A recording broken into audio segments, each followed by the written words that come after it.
This is a video for AQA Further Pure Mathematics. Vectors, section 3.3, the angle between two planes.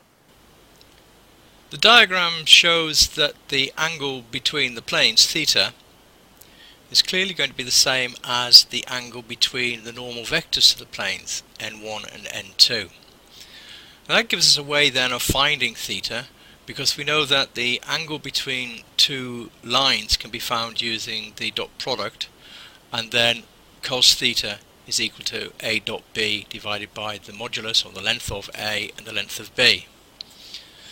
So if we've got the two vectors that are normal to the planes, n1 and n2, then the formula at the bottom, cos theta equals n1 dot n2 divided by the lengths n1 and n2 can be used to find theta.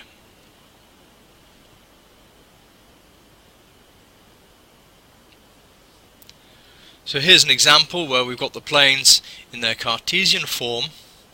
So the first thing to do is to decide what the values of n1 and n2 are.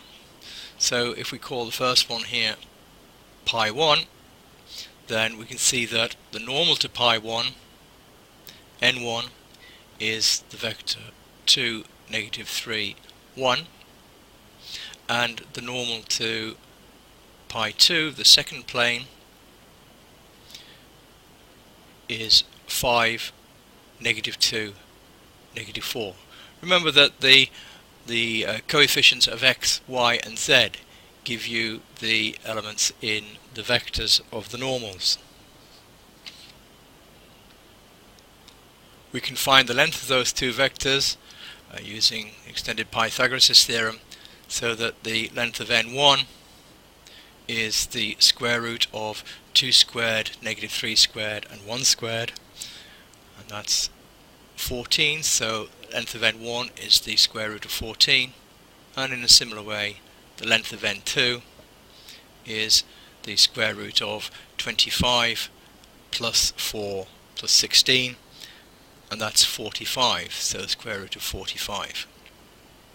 The other thing we need then for the top line of the equation is the dot product of n1 and n2, so we need to find n1 dot n2,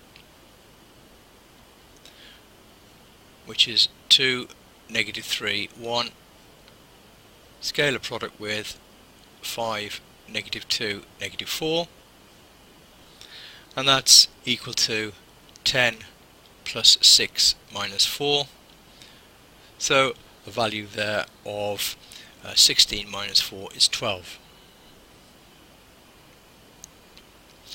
We can put that into the formula for cos theta, so that cos theta is equal to the dot product, which is 12, divided by the lengths of the vectors square root of 14 and the square root of 45. And if you calculate theta from that, theta becomes 61.4 degrees.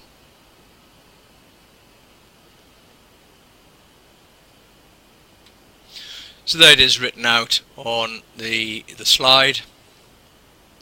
So remember, what you're doing then is using the two normals, n1 and n2, to find the angle between the planes. In the second question, not really much different other than the way that the equation of the planes is given to us. The normal to pi 1 rather, n1 is 2, 2 and negative 5, and because of the way that we've got pi 2 given to us, then we can clearly see that n2 is equal to 4, negative 3, 5. The length of n1 is square root 2 squared plus 2 squared and negative 5 squared, so that becomes the square root of 33, and the length of n2 is, again by Pythagoras' theorem, equal to the square root of 50, 4 squared, negative 3 squared and 25 squared, giving us 50.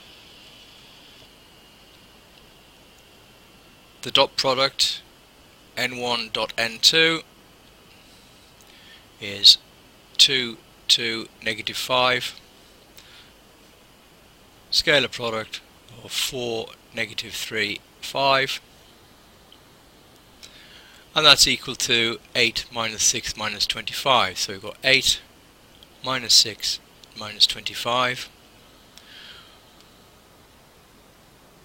And that's equal to negative 23.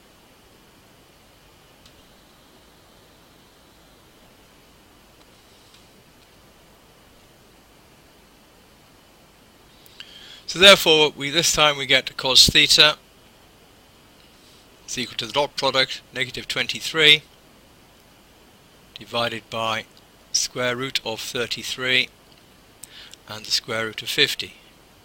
And from that, if you work out theta,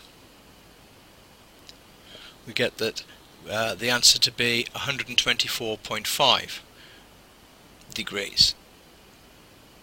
Now you can see that we got a negative value for cosine there, and remember the cosine is positive up until 90 degrees, and then in the second quadrant of the circle from 90 up to 180 it's a negative value. So this has given us the obtuse angle between the planes.